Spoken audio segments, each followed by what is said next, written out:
Thank god, একদম ঠিক সময় এসেছে ও। এবার দেখো, ওই মদনের মুখে না ওর টাকা ছুঁড়ে মারবো। মাথায় পুরো চেপে বসেছিল ও। ওর সব টাকা আমি আজকেই শোধ করব। আচ্ছা শোনো না, আমি মহেশকে এই সানডেতে ডিনারে ডেকেছি। আরে বাহ, এ তো খুব ভালো খবর। আচ্ছা শোনো, আমি এখন একটু কাজে বেরোচ্ছি, বুঝলে?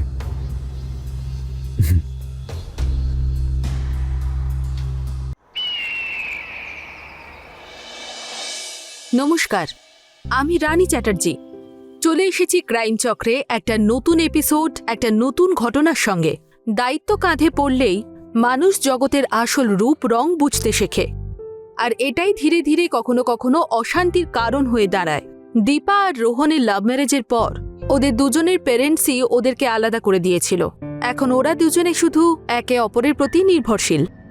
রোহন স্বামী হওয়ার সুবাদে নিজের দায়িত্ব পালন করার চেষ্টা করছিল, কিন্তু ও কি সত্যি মন দিয়ে চেষ্টা করছিল নাকি বিষয়টা আলাদা ছিল? সে যাই হয়ে যাক না কেন, দীপা সবসময় রোহনের পাশে ওর ঢাল হয়ে পাশে দাঁড়াতো, কারণ দীপা ওকে সত্যি ভালোবাসত। স্বামীর সবথেকে বড় শক্তি সবসময় তার স্ত্রী হয়ে থাকে। একজন স্ত্রী সংসারকে সুন্দর করে সাজিয়ে তোলে, আর দীপা নিজের দায়িত্ব খুব ভালো করেই জানত, আর সেই জন্য ও প্রত্যেকটা সমস্যায় স্বামীর পাশে গিয়ে দাঁড়াতো। কিন্তু হয়তো সবসময় ভালোবাসাই সব চাহিদা পূরণ করতে পারে না। আরও অনেক কিছুই থাকে যা আমাদেরকে জীবনে ভোগ করতে হয়, যেমন আমাদের খারাপ কাজের পরিণতি। রোহনের টেনশন করা স্বাভাবিক, কিন্তু প্রয়োজনের থেকে তা বেশি ছিল। কিন্তু রোহন কি সত্যি শুধু নিজের দায়িত্বের বোঝাই বয়ে নিয়ে যাচ্ছিল, নাকি অন্য কিছু?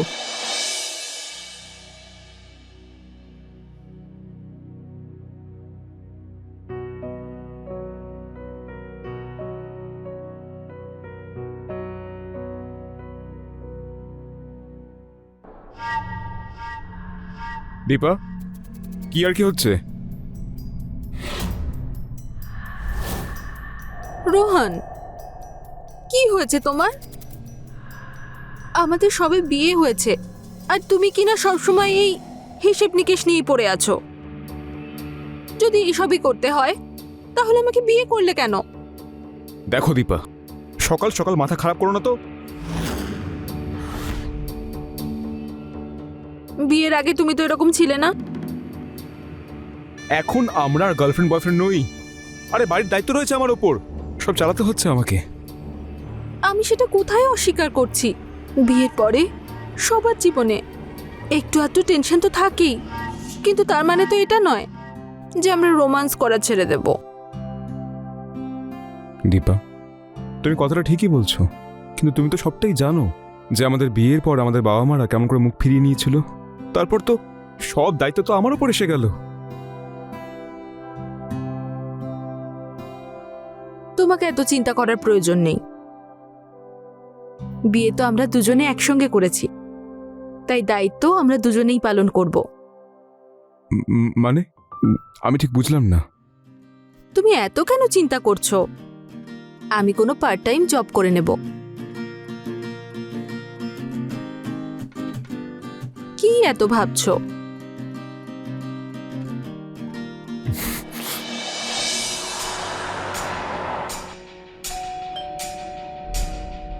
কে এলো আবার এই সময়?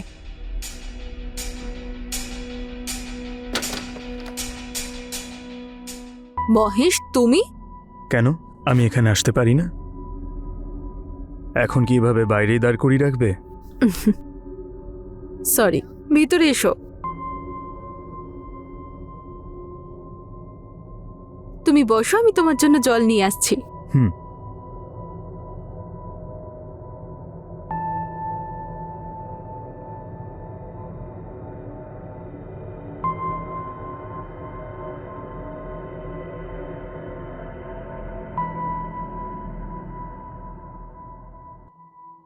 কোথায় হারিয়ে গেছো মহেশ? আমি জানি এটা। তুমি এটাই ভাবছো তো, যে আমি এই ছোট্ট বাড়িটায় কি করে থাকছি। তুমি তো জানোই মহেশ, আমি লাভ ম্যারেজ করেছি, আর আমাদের বাড়ির লোকেরা আমাদের মেনে নেয়নি। যাকে সব ছাড়ো, তুমি বলো, তুমি এখানকার খোঁজ পেলে কি করে? তুমি তো ইউএসএ তে ছিলে না? আমি তোমার বন্ধু, তোমার সব খবর রাখি। আমি কালকেই ইউএস থেকে এসেছি, তোমার ব্যাপারে জানতে পারলাম, আর দেখো আজ দেখা করতে চলে এলাম। সরি, আসলে আমি তোমার হাজবেন্ডের বিষয়ে জিজ্ঞেস করতে ভুলে গেছি। কোথায় সে? ডাকো তাকে, একটু কথা বলি। ও তো এখন অফিসে আছে, কিছুক্ষণের মধ্যেই চলে আসবে। তাহলে ঠিক আছে, আমি এখন আসি। আরে এভাবে কেউ চলে যায় নাকি? ও কিছুক্ষণেই চলে আসবে, ওর সঙ্গে দেখা করে যাও। আর ডিনারটা আমরা একসঙ্গে করি। না না, ডিনার না, ডিনার অন্য সময় করব। কিন্তু কবে? আর তোমার হাজবেন্ড ফ্রি কবে থাকে, মানে ছুটি কবে থাকে ওর? সানডে। তাহলে সানডে সন্ধে 6টার সময় আসছি। সত্যি? একদম, এখন যাচ্ছি। হ্যাঁ,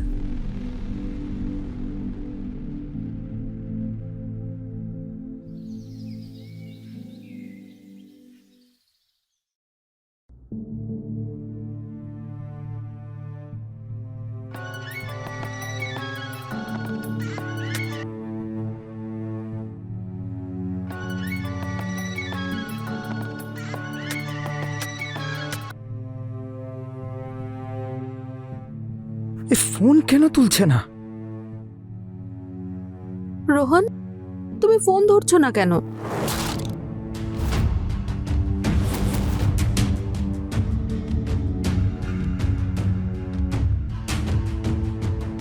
রোহন, আমি তোমার সঙ্গে কথা বলছি।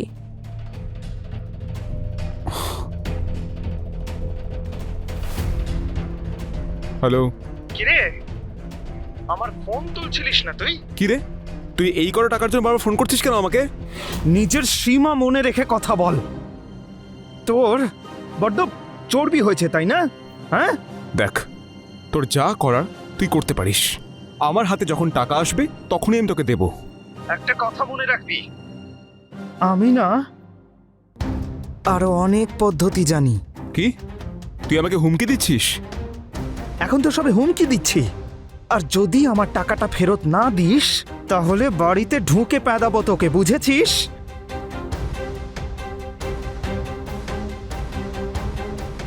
দাঁড়া, মনে হচ্ছে তোর সঙ্গে দেখা করার সময় চলে এসেছে। কি ফোন করেছিল? কি হচ্ছে এসব?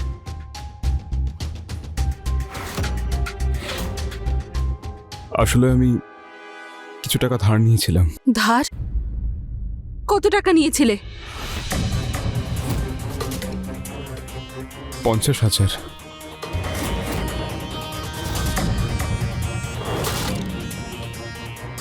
50,000?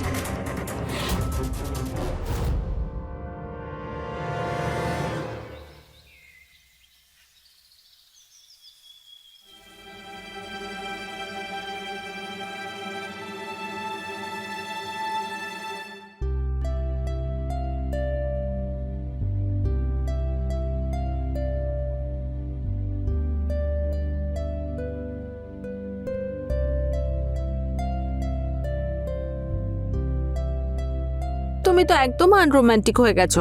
আরে আমার সোনা, যার মাথায় এতগুলো টেনশন ঘুরছে সে আবার রোমান্টিক কি করে হতে পারে?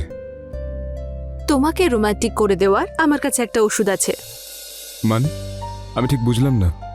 মানে হলো যে আমি তোমার অ্যাকাউন্টে 50,000 টাকা পাঠিয়ে দিয়েছি। 50,000? হুম, কিন্তু এত টাকা তুমি পেলে কোত্থেকে? ওই যে আমার ফ্রেন্ড ছিল না, মহেশ, ও দিয়েছে। ও মানে ওই যে ইউএসএ থাকে? হুম, ও ফিরে এসেছে, আর ইউএসএ যাওয়ার আগে আমি ওকে অনেক সাহায্য করেছিলাম, তাই। থ্যাংক গড, একদম ঠিক সময় এসেছে ও। এবার দেখো, ওই মদনের মুখে না ওর টাকা ছুঁড়ে মারবো। মাথায় পুরো চেপে বসেছিল ও। ওর সব টাকা আমি আজকেই শোধ করব। আচ্ছা শোনো না, আমি মহেশকে এই সানডেতে ডিনারে ডেকেছি। আরে বাহ, এ তো খুব ভালো খবর। আচ্ছা শোনো, আমি এখন একটু কাজে বেরোচ্ছি, বুঝলে?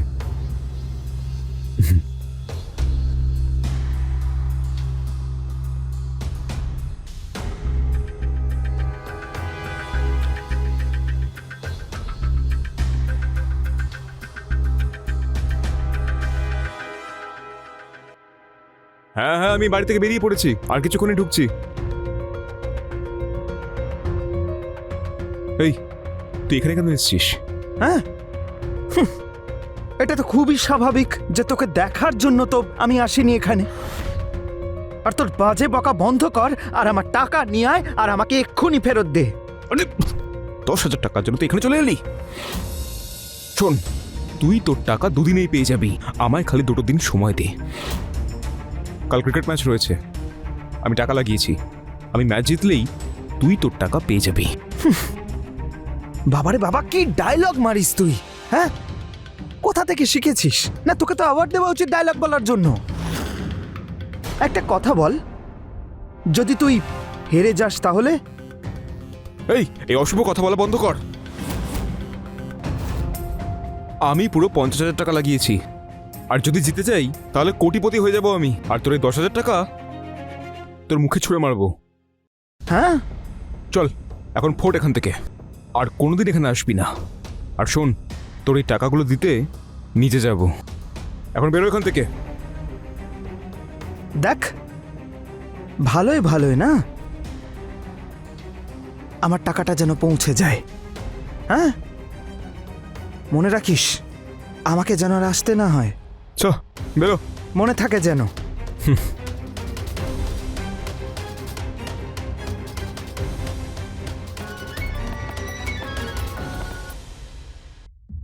হ্যাঁ আসছি। মিথ্যে। একটা মিথ্যেকে ঢাকার জন্য 10টা মিথ্যে, আর 10টা মিথ্যেকে ঢাকার জন্য 100টা মিথ্যে। এইভাবে চলতে চলতে মানুষ যে কখন মিথ্যের চোরাবালিতে ফেঁসে যায় সে নিজেও বুঝতে পারে না, আরও পুরোপুরি ফেঁসে যায়। আর যখনও এটা বুঝতে পারে ততক্ষণে অনেক দেরি হয়ে যায়। সরল দীপা তো নিজের স্বামীর মিথ্যেকে বিশ্বাস করে ওকে 50,000 টাকা তো দিয়ে দিল, কিন্তু ওর তো এটা ধারণাই ছিল না যে ওর স্বামী মিথ্যে কথা বলে ওরই পেছনে সেই টাকা দিয়েই জুয়া খেলত। নেশাও কি অদ্ভুত জিনিস, বড় বড় স্বপ্ন দেখিয়ে আস্তে আস্তে মানুষের সব কিছু কেড়ে নিয়ে তাকে ভিখারি বানিয়ে দেয়। কিন্তু তারপরেও মানুষ শিখতে পারে না, তারা ভুলের পর ভুল করতেই থাকে যতক্ষণ ওদের কাছে আফসোস করা ছাড়া আর কোনো উপায়ই থাকে না। একটা নেশাই মানুষের সব বুদ্ধির বিনাশ করে দিতে পারে। তারা তাদের বিবেক হারিয়ে ফেলে, আর সত্যি আর মিথ্যের মধ্যে পার্থক্য বোঝার ক্ষমতাও তারা হারিয়ে ফেলে। আর জুয়া খেলার এই নেশাই না জানে দীপা আর রোহনের জীবনে কী নতুন সমস্যা আনছে। চলুন দেখা যাক। মহেশ, তুমি আমার জন্য এত কিছু করলে, তোমার এই ঋণ পরিশোধ করব কি করে? দীপা, আমার যখন টাকার প্রয়োজন ছিল তখন তুমি আমায় সাহায্য করেছিলে, আর এখন আমার পালা। সিম্পল।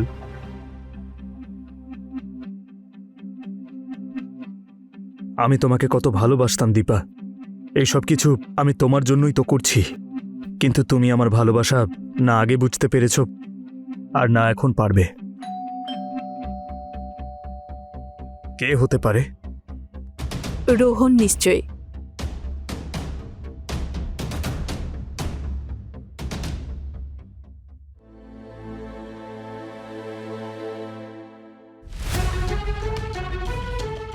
দীপা, রোহন, তুমি মদ খেয়ে এসেছো? সব শেষ হয়ে গেল দীপা, আমি নিঃস্ব হয়ে গেলাম দীপা। রোহন, নিজেকে সামলাও। তুমি কি হয়েছে বলো আমাকে। দীপা, তুমি যে টাকাগুলো আমায় দিয়েছিলে আমি জুয়ায় হেরে গেছি, সব শেষ হয়ে গেল দীপা, আমি নিঃস্ব হয়ে গেলাম দীপা। কি?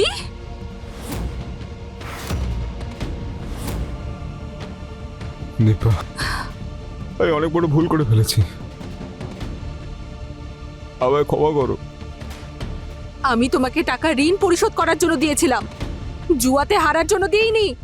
দীপা, আমাকে তুমি ক্ষমা করো, আমি অনেক বড় ভুল করে ফেলেছি দীপা, এসব আমি ইচ্ছে করে করিনি দীপা। ভুল তো আমি করেছি তোমাকে বিয়ে করে। না দীপা, এমনটা বলো না, আমায় ক্ষমা করে দাও প্লিজ। তোমাকে বিয়ে করে আমার জীবনটা শেষ করে ফেললাম। দীপা, এমনটা বলো না। আমি ইচ্ছে করে সব ভুল কাজ করিনি দীপা। আমায় ক্ষমা করে দাও দীপা। চলে যাও আমার চোখের সামনে থেকে। হয়ে গেছে দীপা।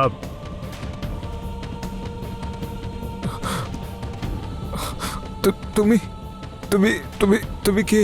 ও মহেশ, আজ রাতে এখানে ডিনার করতে এসেছিল। আর তুমি? চুপ করো না দীপা, হয়ে যায় ভুল। আর রইল টাকার কথা, সেটা আমি দেখে নেব, ঠিক আছে? থ্যাঙ্কস। তুমি আর কতদিন করবে মহেশ? ওহো দীপা, ওভার রিয়াক্ট কেন করছো?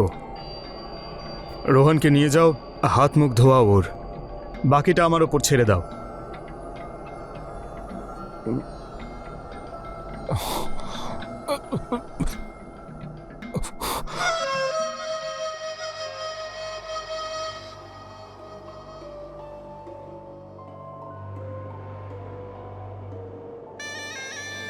মনে হচ্ছে ও বেশি নেশা করে ফেলেছে, তুমি ওর খেয়াল রেখো।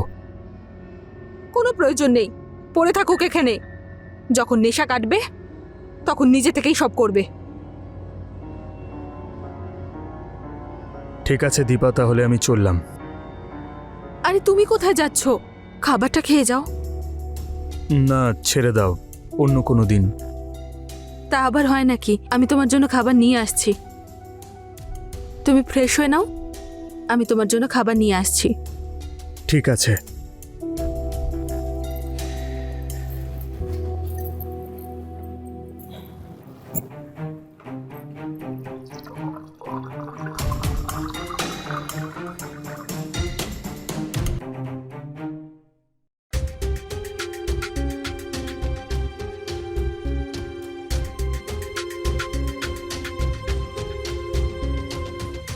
রোহন, ওঠো রোহন।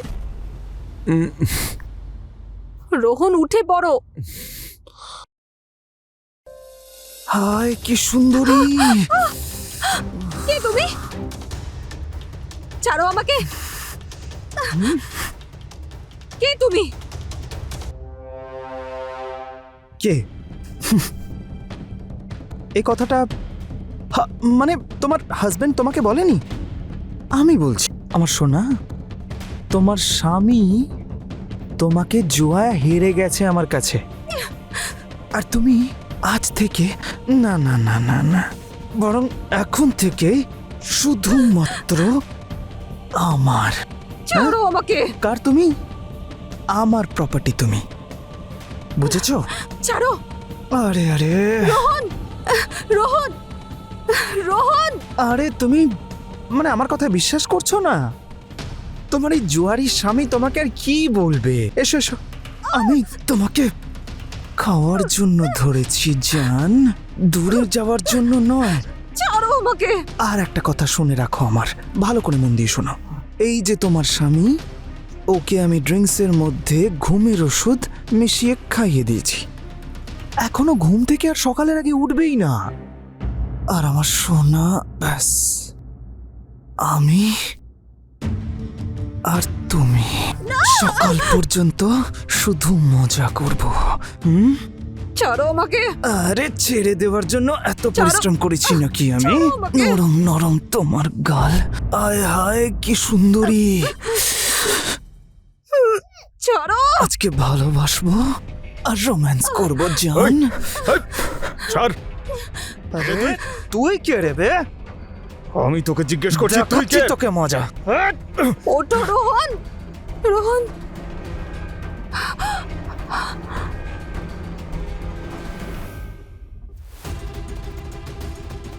নিজেকে বড্ড বেশি বড় মনে করছিস?